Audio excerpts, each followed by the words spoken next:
E tá sem ó. Pronto. Assim, para a pessoa, né, receber Jesus, ela primeiro tem que ter fé. Não é isso? Pela fé que ela crê e aceita. Deixa eu dar um exemplo prático em relação a meu pai. Né? Meu pai, ele acredita que existe um Criador, né, que fez todas as coisas, ele acredita em Deus. Mas ele acha que Jesus é a história da carochinha. Que os homens inventaram Jesus para criar igreja, para ter roubalheira e tal. Ele não acredita que Jesus é real. Né? Nesse caso, né, eu tenho, né, conversado com ele, principalmente agora bastante, né, e falado a respeito de Jesus e tal. E ele, não, filha, isso é coisa e tal. Eu contei para ele algumas experiências que eu já tive com Jesus. Aí ele, você foi hipnotizado na igreja? Eu fiz, foi no meu quarto, meu pai, eu sozinha, ninguém colocou a mão em mim e tal. Mas ele, duro, ele acha que Jesus é uma invenção. Né? Nesse caso, ele não tem fé para acreditar em Cristo, mas ele acredita no Criador, né? Porque ele vê todas as coisas criadas, ele sabe que tem um Criador. Uma pessoa nessa situação. Tá, eu vou usar dois textos aqui. Na última segunda que a gente teve esse bate-papo, segunda retrasada, eu usei de Romanos 1, né? Vocês se lembram? Eu vou usar outro texto agora, que está em 1 Coríntios capítulo 2.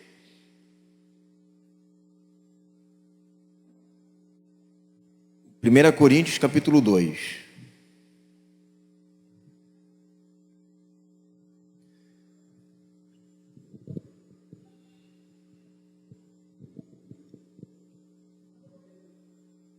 Primeira Coríntios 2. Ó, versículo 6.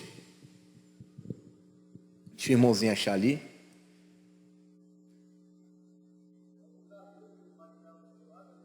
Ah, é, né? Tá certo. É. Não, também usava essa desculpa também.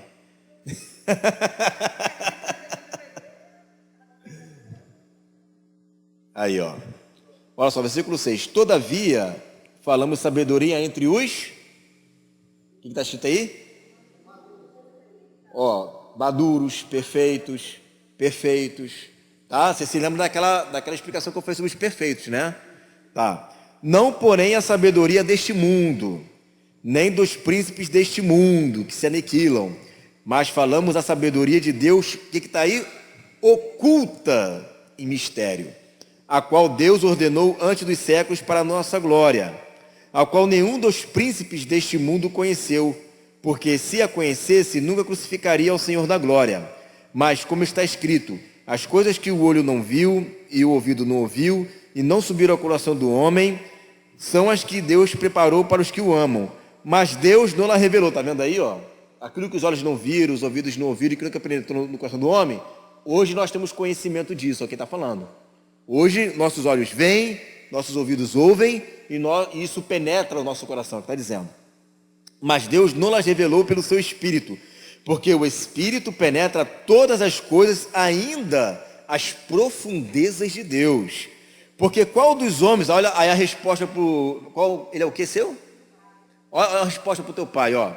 Porque qual dos homens sabe as coisas do homem, senão o Espírito do homem que nele está? Assim também ninguém sabe as coisas de Deus, senão pelo Espírito de Deus.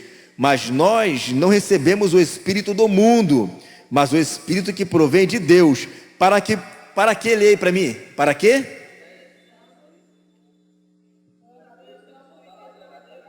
Ó, através do Espírito eu conheço Jesus. O homem natural não conhece Jesus, porque não foi dado a ele o Espírito.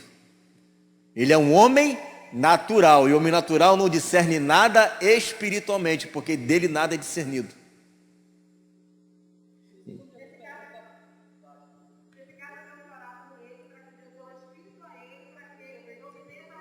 Exatamente. E se ele não for o eleito, Deus vai julgar ele de uma outra forma, que está aqui em Romanos 1. Ó, só voltar aqui. Romanos 1. Romanos 2, né? Só voltar um pouquinho. Ó, Romanos 2, versículo 11, ó. Porque para Deus não tem o quê? Acepção de pessoas. Para quê? Para julgamento.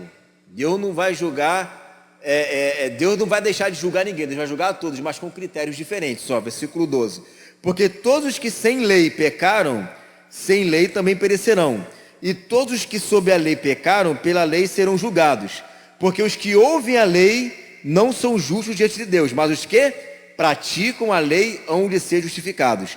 Porque quando os gentios que não têm lei fazem naturalmente as coisas que são da lei, não tendo eles lei, para si mesmos são lei, os quais mostram a obra da lei escrita no seu coração, testificando juntamente a sua consciência e os seus pensamentos, quer acusando-os, quer defendendo-os, no dia em que Deus há de julgar os segredos dos homens por Jesus Cristo, segundo o meu evangelho. Então os homens que não têm lei, Deus já colocou a lei no coração deles, quer acusando-os, quer defendendo-os, e mesmo sem lei, Deus julgará eles como se eles tivessem tido a lei. Por quê? Porque já existe a lei da consciência. Então ele não precisa de evangelho para entender que roubar é pecado, que adulterar é pecado, que matar é pecado. Isso já acusa eles. No dia do julgamento, essa consciência vai ser aberta ali, vai dizer, ó, naquele dia isso que te acusou, te falou que isso foi errado, mas você mesmo assim não fez. Então no dia lá do juízo, no dia em que Deus vai julgar todos os homens, essa lei vai vir à tona, junto com essa lei, a lei natural.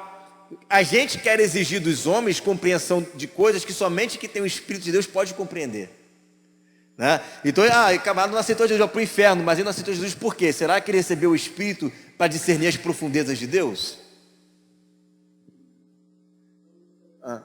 Entendeu? Então a gente fica julgando as pessoas. Por isso que Paulo falou em Coríntios, vocês julgam os de dentro, deixa que os de fora Deus julga.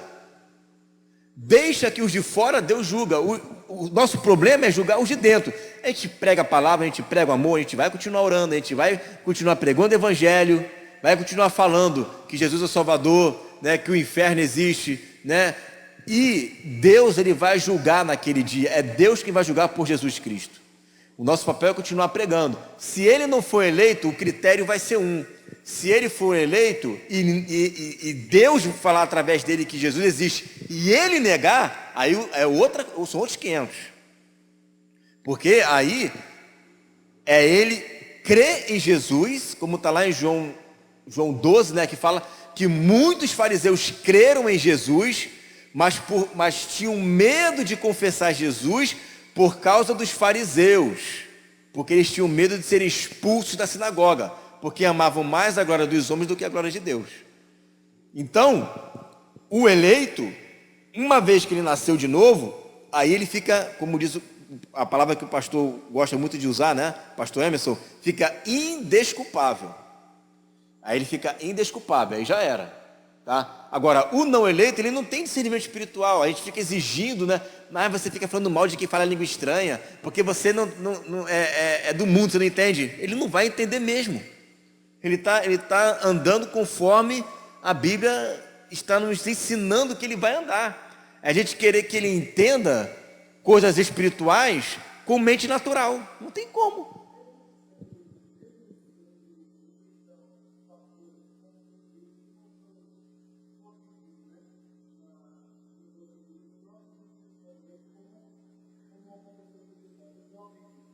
Essas pessoas, a maioria delas são movidas pela letra. Aí Paulo falou, a letra mata, né? É muita letra, não, porque é glossália. É glossália, é porque é língua de homem, é porque é francês, né? Pô, mas eu estou tendo a experiência, eu sei o que eu estou vivendo. Será que todo mundo aqui combinou de falar a mesma coisa junto? Né? Será que o mundo todo, o Brasil e os outros países, todo mundo, sem se conhecer, combinou de falar a mesma coisa? Agora todo mundo virou maluco, começou a falar em línguas, né, desconhecidas porque a gente acha legal. Porque eu li na Bíblia que vou falar, então eu vou falar? Não. Então é algo sobrenatural, só que tem pessoas que, por causa da letra, endurece o coração. Aí, A pergunta, será que ela é um homem natural? Não, ela é um homem espiritual, mas que tem momentos teológicos e que ele usa a razão natural para tentar entender as coisas do espírito. Isso acontece também, né? Ele é um homem espiritual, só que ele tenta entender pela naturalidade as coisas espirituais. Quer explicar coisas do espírito pela razão. Isso aí acontece muito no mundo filosófico, né? Querer tentar explicar Deus. Como é que é Deus? Deus é assim? Deus é assado? Né? E nunca chega a lugar nenhum, porque é a mente humana tentando entender aquilo que é inexplicável, né? Ou que tem uma explicação, mas ele não quer compreender porque está preso à letra. Eu vou perguntar, eu vou mudar um pouquinho aí, porque eu assisti a uma live sua e você falou assim sobre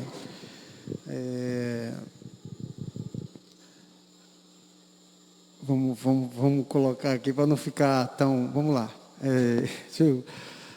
Você falou na live assim que nós de onde vinha esse tal falso, né, falso profeta? Da onde veio essa liderança maior, né? Eu falo assim, porque a gente fica se perguntando, vem da Turquia, vem né, o anticristo, né? E a gente fica nomeando vários, né? A gente como a gente estava conversando ali, aqueles pastores que a gente estava falando, eles ficam pegando todas essas matérias e colocando e explicando isso para a gente que está assistindo eles, né? Eu queria entender nessa visão que você tem em relação à vinda de Cristo, como o milênio, depois do milênio, como iremos reinar, como, né? Como nós podemos até estar visualizando isso também, analisando, né? Eu no meu entendimento, quando eu estava assistindo a live,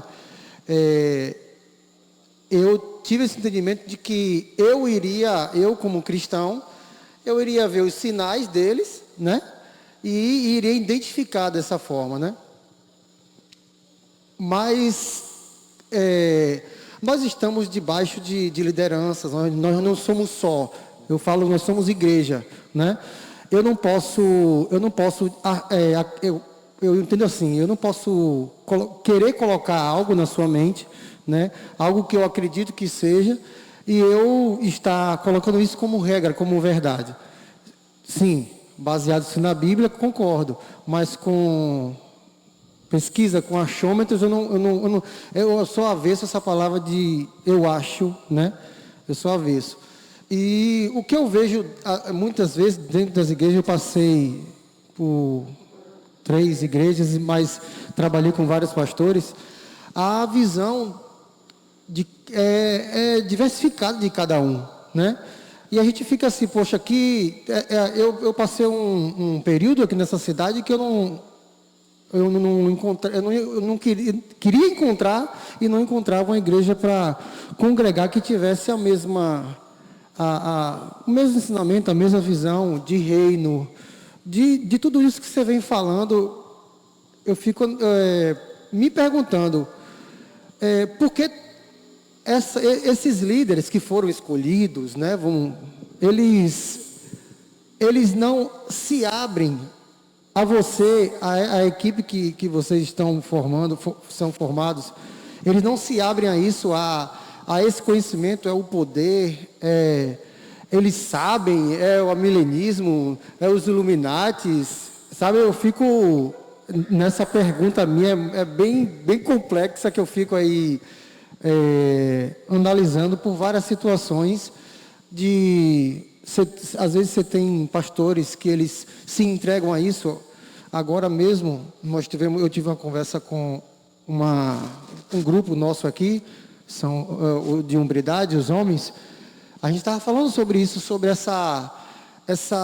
esse cuidado que nós temos que ter com tudo que está entrando dentro das igrejas, esses conhecimentos, né? Vocês são um tipo de conhecimento. Eu até falei com um pastor que eu não acredito, sincero, honestamente, que outra igreja aqui na cidade aceitariam vocês. Eu não acredito. Pelo que eu conheço dos pastores daqui. Eu não acredito. Mas Deus pode fazer todas as coisas, né? Então eu queria uma explicação referente a nossa posição. Eu falo assim, nossa posição como cristão dentro do nosso lar, porque a gente acaba até não julgando com as nossas palavras, mas julgando com as nossas atitudes. A pergunta é essa. Por quê? A pessoa me fez a pergunta: quer dizer que eu não vou mais para o céu? Quer dizer que eu não vou mais andar nas ruas de ouro? Aí, isso foi uma pergunta de um pastor renomado e de várias ovelhas abaixo dele, né? Várias pessoas abaixo dele. Então, eu não quis contestar muito com ele, não quis nem bater papo com ele mesmo, porque eu não tinha ainda o seu WhatsApp, né? Aí, ninguém é menino. O cara cheio de livro, de psicologia, de tanto. Então, ele tinha argumento para contestar, para pesar aquilo que ele estuda. Ele fala sobre o Espírito Santo, ele fala sobre essas lideranças, né? Então, a pergunta que eu falo em si é isso: como é que nós cristãos devemos nos posicionar referente a isso, a estarmos dentro do nosso lado, nos impondo como pensamento do reino, né? Eu tenho que ser justo eu falo para não ferir, para não ferir a outra pessoa que ela não tem tanto conhecimento, tanta base bíblica, tanta experiência com Deus. Dea mesmo, a gente já sabe que Dea é eterno, né? Então, Dea já está comendo as folhas há muito tempo já, né? Há muito tempo. Há muito tempo. Então, Dea, ela pode, sem palavras, a vida dela, ela pode constranger uma pessoa que está aqui dentro da igreja, no trabalho dela, na casa dela, familiar. Então, a minha pergunta é essa: como é que a gente deve se comportar referente a isso, a esses... Tá, a Bíblia fala, né? Porque nada podemos contra a verdade, senão pela verdade. Paulo fala de novo em Gálatas, né? Fiz-me acaso teu inimigo em vos dizer a verdade? Então, assim, eu congreguei uma igreja que foi a última, né? Antes de eu ser consagrado pastor. No dia, se não me engano, 18 de fevereiro de 2018, eu dei para ele um livro que eu escrevi, né? As 4 dimensões do reino. Com o intuito, a esperança, né? De que, lendo, ele pudesse me chamar, conversar, dialogar e por aí vai. Só que isso não aconteceu. O que aconteceu foi que ele virou para mim e falou assim, quando eu perguntei, né, tempo depois: cara, a linguagem está muito formal, precisa dar uma melhoradinha na linguagem ali. Aí tá, né? Com isso eu comecei a tentar ir por outro caminho, fazer com que ele viesse a conhecer o Evangelho do Reino através do canal. E aí foi quando eu comecei a gravar vídeos que eu aparecendo em 2017. Então foi 2018 não, foi 2017 que eu dei para ele. Em 2017 que eu comecei a gravar os vídeos e lá, né? Comecei a gravar e ele começou a ver, né, isso daí, e vira e mexe surgia assuntos entre o pessoal ali e ele estava no meio. Quando entrava em assuntos de Apocalipse, ele já fugia, né, porque não era a área dele. Mas aí as pessoas viam eu falando. E quando eu falava, aí as pessoas começavam a discernir que havia um conhecimento nessa área, né? E eu dei a ideia da gente começar a colocar ali algumas aulas a mais no seminário. Eu comecei a perceber que, de uma certa forma, isso estava começando a ferir o ego dele. Porque ele é o pastor, né? Ele é o que é o condutor, né? É ele que ensina, que na verdade havia pouco conhecimento bíblico, mas era ele que ensina, né? Então, de repente, chega uma pessoa, né, e vem tentar mostrar algo, e ele deixa de ser né, aquele que é o 01 e seria em tese o 02, isso começou a ferir, né? Ter que recomeçar do zero, ter que parar para sentar para ouvir. Então, o coração duro foi tão grande que 5 anos ali eu nunca preguei naquela igreja. Não me foi dada a oportunidade para pregar. Só para falar de ofertas, coisas assim, né? Então, me foi dado uma oportunidade para poder ensinar, mas tudo monitorado, tudo assim, né? Tinha que ser tudo monitoradinho, tem que ser tudo certinho do jeito que ele queria, né? E até as coisas que eu fazia, as minhas ideias, ele vinha e implicava. Então, o que eu entendi? O que aconteceu ali é o que acontece em Mateus 23, que Jesus fala: ó, vocês não querem entrar e também impedem os outros de entrar. Vocês se fecham no conhecimento e deixam os outros não conhecerem também, né? Esse é um caso de pessoas que veem que pode estar erradas e aí vai ter que sentar e aprender tudo de novo com quem? Com um Billy Graham da vida? Com o John Piper da vida? Com o Luciano Subirá? Não, com o Igor Guerreiro, né? Então vai ter que aprender comigo, né? Com o Pedro, né? E com outros irmãos, ou com um irmãozinho que eu conheço tantos que tem 17, 18 anos, que são discípulos meus, que ensinam barbaridades. Senta para conversar, você, caramba, conhece de Bíblia muito. Por que conhece de Bíblia? Porque não está ali, ó, apenas comendo na mão dessas pessoas. Então, esse é um lado, o lado, né, do orgulho, né, o lado de uma pessoa que não quer deixar de ser protagonista, não quer voltar a aprender tudo. Esse é um lado. Existe o outro lado, que é realmente daquela pessoa que tem aquele zelo pela palavra, zelo pelos irmãos, e ele prefere melhor se abster. Não, eu prefiro não entrar nesse assunto, respeito a visão, mas deixa a gente aqui do jeito que nós estamos. Deixa a gente aqui, numa boa, né? Tá tudo dando certo, vamos continuar pregando sobre Jesus. Vamos continuar falando que Jesus salva, que Jesus liberta, né? E tem um outro grupo, que é aquele grupo que realmente eles não vão querer entrar porque eles acham que isso é errado, mas também não vão debater com você, né? De todos eles, de todos esses grupos aí, você pode ter certeza, nenhum vai ter base bíblica para te refutar. É por isso que até hoje você não vê uma pessoa chegando ali no canal e fala assim, desmascarando. Teve um, inclusive eu estou até marcando com um outro irmão para a gente fazer uma live, que quis desmascarar, mas o desmascarar dele é o seguinte, é mostrar que tudo já se cumpriu no ano 70, não tem mais nada para se cumprir. É um católico fervoroso lá, né, que ele acredita que tudo que João escreveu já se cumpriu no ano 70, não tem nada ali para se cumprir, a não ser a ressurreição dos mortos, essas coisas assim. É um preterista lá. Mas você não vê ninguém dizendo, conseguir refutar.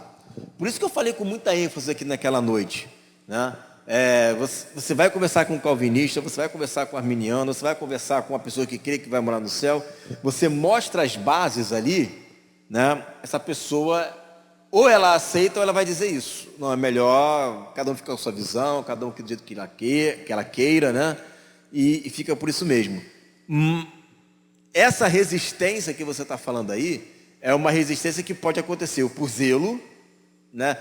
Que prefiro acreditar assim, que seja mais por zelo, ou é uma resistência de coração duro mesmo, que aí é onde a pessoa não quer estudar, não quer ler os argumentos, não quer nem sentar para conversar. Eu deixar de andar em rua de ouro, ela está pensando na rua de ouro, o negócio dela é rua de ouro, né? É isso que ela quer, ficar andando e tirar onda no reino, né? É ficar tirando onda no reino, enquanto que o reino é muito mais do que uma rua de ouro, né? Muito mais do que isso. Mal sabe ela que essa rua de ouro vai descer do céu, né? Lá em Apocalipse 21. Mas ela está preocupada com isso. Ela não está preocupada com as alianças que Deus fez com Abraão, com a aliança que Deus fez com a descendência, com as promessas que Deus fez aos nossos pais. Ela não está preocupada com esse negócio. Então ela já fica, né? Esse é testemunho de Jeová, tudo TJ, né? Essa é a doutrina das testemunhas de Jeová. E não tem nada a ver com a doutrina de testemunhas de Jeová, não tem nada a ver. Até porque as testemunhas de Jeová acreditam que a igreja vai morar no céu, que são 144 mil, né? E quem não é igreja vai ficar aqui na terra.